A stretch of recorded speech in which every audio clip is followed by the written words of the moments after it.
বাইরে বেরিয়ে যাচ্ছি।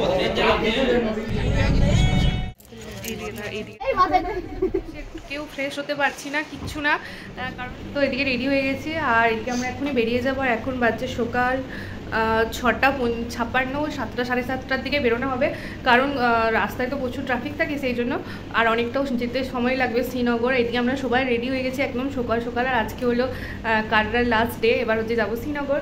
তো এদিকে সমস্ত ব্যাগ প্যাকিং রেডি, এদিকে ইমনও রেডি, সবাই রেডি মোটামুটি। এবার ওই 10-15 মিনিটের মধ্যে আমাদের গাড়ি ছেড়ে দেবে।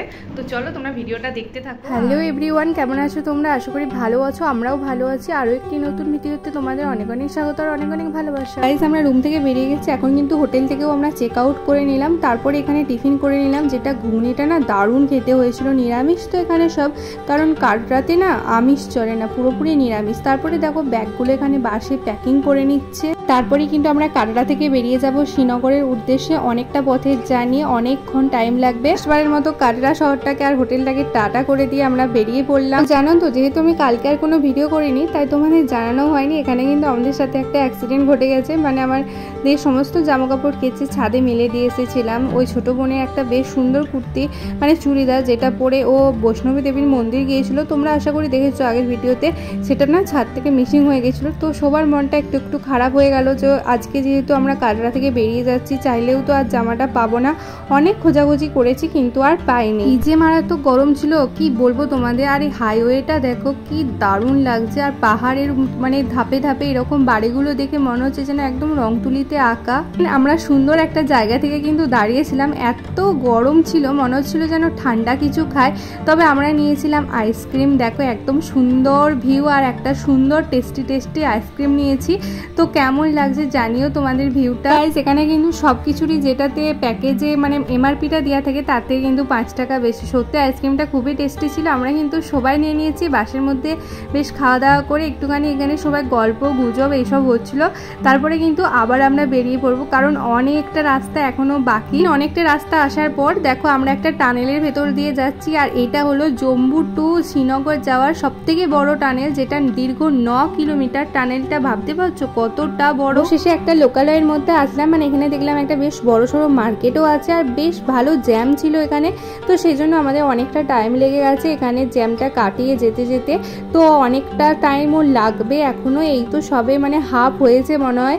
এখন আমাদের দুপুরের লাঞ্চ বাকি আছে। আর বলতে বলতে কিন্তু আমরা বসে গেছি দুপুরে লাঞ্চ করার জন্য। একটা হোটেল থেকে দাঁড়িয়েছিল, তবে আমাদের ট্রাভেল এজেন্সি থেকে কিন্তু খাবার রেডি করে এনেছিল। ওয়েদারটা না সেদিন একটু নরমও ছিল, তবে বেশ ঠান্ডাও লাগছিল। আর ঠান্ডা ঠান্ডা ওয়েদারে একদম জমে ক্ষীর, সাথে ছিল গরম গরম ভেজ ফ্রাইড রাইস, আর ছিল আলুর দম। রাইসটা তো খুবই টেস্ট হয়েছিল, বাট আলুর দমটা টেস্ট হয়েছিল কিন্তু অনেকটা ঝাল হয়ে গেছিল। লাঞ্চ কমপ্লিট করে এখানে বেশ খানিকক্ষণ দাঁড়িয়েছিলাম। আর অনেকজন মেয়ে এক কাছে জুটলে যা হয় আর কি, গল্প তো আর শেষ হয় না। আর আমাদের সাথে এই পুচকি মেয়েটা যে গিয়েছিল তার ছিল আজকে বার্থডে। Happy birthday.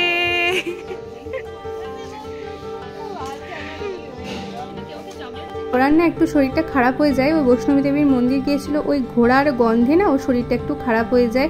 বেচারি মেয়েটা খুব জানো তো ধূর্ত চঞ্চল ছিল, কিন্তু পুরো চুপচাপ হয়ে গেছে। তারপরে তো এখানে বেশ খানিকক্ষণ দাঁড়িয়ে থাকার পর সেই ভয়ানক রাস্তা, ওরে বাবরে কি যে ভয় লাগছিল না। আর আমরা কিন্তু রাস্তার একদম এই সাইডে বসেছিলাম, তাই জন্য আরও বেশি ভয় লাগছিল। এই হলো সেই চেনাব নদী, যেটা পাকিস্তানের প্রধান নদী, আমাদের জম্মু কাশ্মীরের উপর দিয়ে বয়ে গেছে এই নদীটি। তো যাই হোক, সেই ভয়ঙ্কর রাস্তা দেখতে পাচ্ছ কতটা ভয়ঙ্কর রাস্তাটা, শুধু মানে চারিদিকে শুধু ধস নেমেছে। আর আমাদের তো এত ভয় লাগছে, ভাবছি যে যদি একবার পড়ে যায় তাহলে আর ঘুরে তাকাতে হবে না। একেই তো জানো কাশ্মীরে ব্যাট তৈরি হয়, মানে অনেক অনেক ব্যাট কারখানা আছে। একটা কারখানা থেকে দাঁড়িয়েছিলাম, বাট এখানে কোনো অনার ছিলেন না, তাই জন্য আমরা জাস্ট একটুক্ষণ দাঁড়িয়ে ছবি ভিডিও করে তারপর বেরিয়ে গিয়েছি। নগর রাস্তার পথে কিন্তু এরকম অনেক দোকান আছে, যেখানে তুমি কেশর, বাদাম, তারপরে চাবরানের তৈরি বিভিন্ন ধরনের ক্রিম। দেখো আমি হাতে যে ক্রিমটা নিয়ে আছি, গন্ধটা কিন্তু খুব সুন্দর ছিল, তবে প্রচুর মানে দাম। এই দেখো একটা ফেস সিরাম ছিল, যেটার দাম ছিল 1575 টাকা। জাস্ট এইটুকু সিরামটার দাম 5 ml হবে, ভাবতে পারছো কতটা দাম। আর এখানে কিন্তু প্রচুর ক্রিম ছিল। এতটা জার্নি করে কি অবস্থা হয়েছে আমাদের। তারপরে দেখো এখানে কিন্তু প্রচুর ড্রাই ফ্রুটও ছিল, আর এখানে কিন্তু ড্রাই ফ্রুটের অনেকটাই দাম।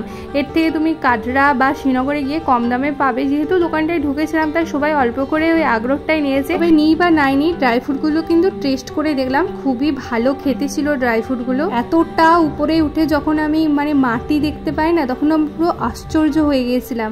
আর এই জন্যই তো কাশ্মীরকে ভূস্বর্গ বলা হয়, স্বর্গে উঠে তুমি যখন ভূমি পাচ্ছ সেই জন্যই তো ভূস্বর্গ কাশ্মীর, তাই না?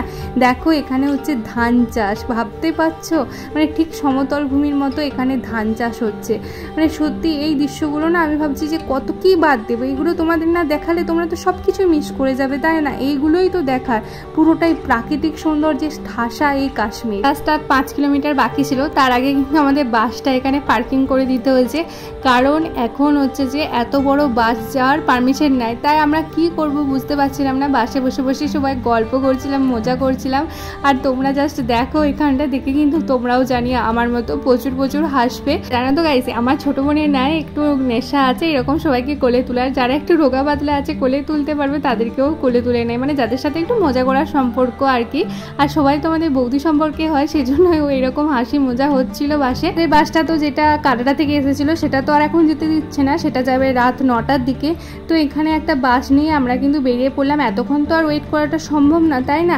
আর আমাদের হোটেল ছিল ডাল লেকের দিকে, আর এটা হয়তো হতে পারে আর্মিদের থাকার জায়গা, আমি কিন্তু সঠিক জানি না, আমার মনে হলো সেটাই তোমাদের সাথে শেয়ার করলাম। ফাইনালি আমরা হোটেলে পৌঁছালাম। এতটা মানে দূর, জম্মু টু কাশ্মীরের ডিস্টেন্সটা এতটা টাইম লাগে কিছু বলার নেই। আমাদের কিন্তু হোটেলে যে যা রুম দিয়ে দিয়েছে, আর এদিকে দেখো অনেকগুলো জলের বটলও কিনে আনা হয়েছে। তো যাই হোক, আমরা হচ্ছে যে আপাতত হোটেলে এসে পৌঁছেছি, কারণ অনেকটা প্রবলেম হয়ে গেছিলো, সেটা তো তোমাদের বললাম। তারপর ওখানে লোকাল বাস ধরে হোটেলে এলাম।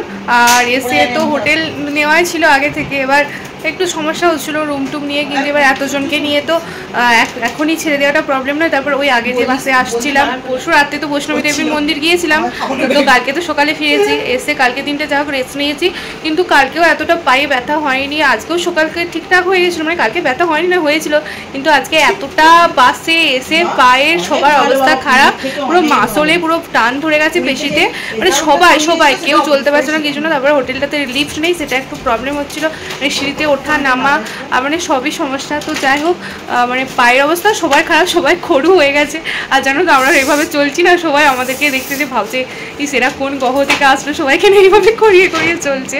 রুমগুলো কিন্তু ভালোই ছিল, কাঠের বেশ সুন্দর অ্যাম্বিয়েন্সটা, তবে মেনটেনের অভাবের ফলে না এই রুমগুলো একটু নোংরা ছিল, আর সেগুলো পরিষ্কার করতে করতে 2-2.5 ঘন্টা টাইমও লেগে গেছে। আর আমরা তো ফ্রেশও হতে পারিনি, কারণ বাসে তো লাগেজগুলো ছিল। অবশেষে কিন্তু আমাদের বাস এলো ওই 9:30টার দিকে, তারপরে আমরা লাগেজ নিলাম আর তারপর হবো ফ্রেশ। আর আমাদের তো রুম নিয়ে যা কাণ্ড হয়েছে, একবার এই রুম একবার ওই রুম করে করেই কাটিয়েছি আমরা। তো এখন হচ্ছে যে এখন বাজছে 9:33, আমরা এসেছি কিন্তু 5:30টার সময়। এসে কেউ ফ্রেশ হতে পারছি না, কিচ্ছু না, কারণ সে ওই আগের বাসে তো সমস্ত লাগেজ রয়ে গেছে, লাগেজেই তো সবার জামা কাপড় সব কিছু আছে, মানে সারাটা দিন এতটা জার্নি করেও হোটেলে এসেও শান্তি নাই। তারপরে তো রুম টুম নেওয়া হলো, আর রুমগুলো একটু প্রবলেম ছিল, সেই জন্য একটু দেরি হলো, ক্লিন টিন করলো আর করলো। তারপরে আবার জলের সমস্যা, অ্যাকোয়াগার্ড নেই, জল কিনে নিয়ে আসতে হলো। তো এদিকে 12 লিটার জল কিনে নিয়ে এসেছে, এটা যা করে 2 দিন এখন চালাতে হবে এই 5 জনকে। তো ভীষণই ক্লান্ত আছি।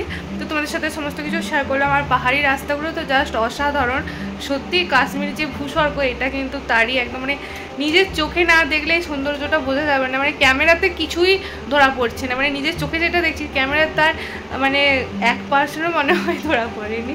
তো চলো ভিডিওটা এখানে এন্ড করে দিচ্ছি। হ্যাঁ, আর প্রচুর তো সিআরপিএফ, মানে সত্যি দেখলে মানে ভাবলে একটা কীরকম ব্যাপার। আর আমরা এই সময়টা আছি, এর আগে কিন্তু অলরেডি 3 দিন এখানে হামলা হয়ে গেছে।